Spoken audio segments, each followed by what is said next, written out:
Here's my presentation on biofuel, and it's sugarcane-derived biofuel through the production of ethanol. So for background, fuel that comes from living organisms is classified as biofuel, and ethanol is a common biofuel that comes from the fermentation of sugarcane. So sugarcane ethanol is clean, affordable, and low carbon, and that makes it a major renewable source of energy for transportation. When looking at the cultivation, sugarcane is a tropical grass and it thrives in warmer climates. And it's grown from cutting sets that are planted in soil. So it's relatively easy to cultivate because of how fast it grows and the resistant to pests and how it can be harvested multiple times. So when looking at the global top producers, it's Brazil, India, and Thailand because they have the ideal climate for it to grow. So when looking at the production, sugarcane stores energy from sunlight as sucrose through photosynthesis, converting carbon dioxide and water into glucose and oxygen. So the sugarcane stalks after that are crushed to extract the juice which contains that sugar, and then yeast is added to the juice, which causes fermentation that then produces ethanol and carbon dioxide. So later on, this ethanol is purified through distillation to make fuel, which is like later blended with gasoline.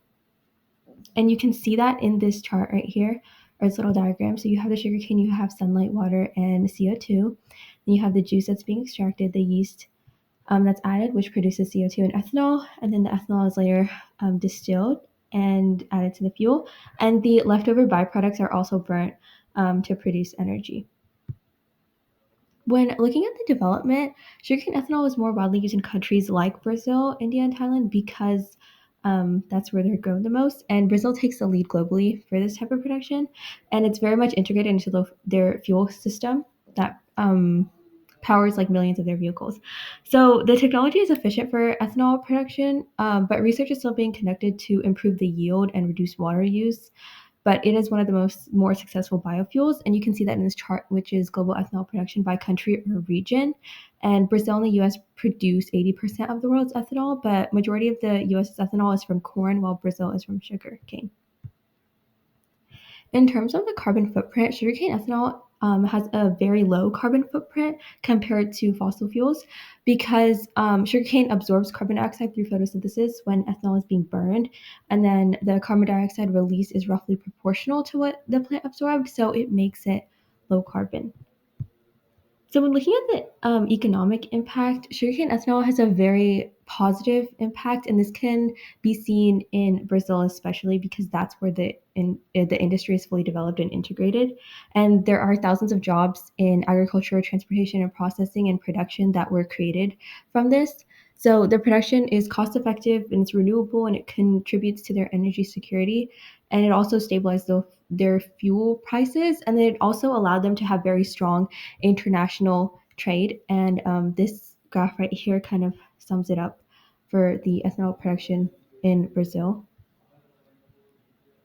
So in terms of public communication, countries that rely heavily on sugarcane ethanol, again, like Brazil, have a strong communication outreach efforts. So it can be seen in this. So they have gas stations that clearly mark the ethanol blends, and there are multiple awareness programs and campaigns from the government agencies that highlight the advantages of sugarcane ethanol, including low carbon emissions and lower costs. And then lawmakers also, automakers promote flex fuel vehicles that allow the public to be more confident in using these vehicles. So based on the data that we saw, sugarcane ethanol is the most efficient.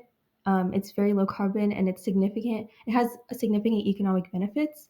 The high energy output and like the high creation of jobs showcase how important it is when it is like utilized correctly.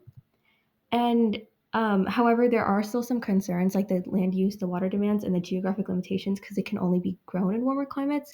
So I guess the next steps would be to focus on sustainable expansion, like improved farming and better land management.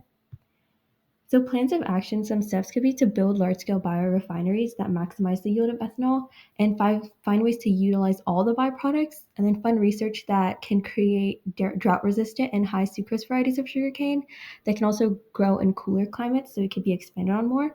Find ways to reduce water use through better irrigation practices, and then support flex fuel vehicles and then other campaigns that showcase the benefit of sugarcane ethanol. And here is my works cited. Yeah, thank you.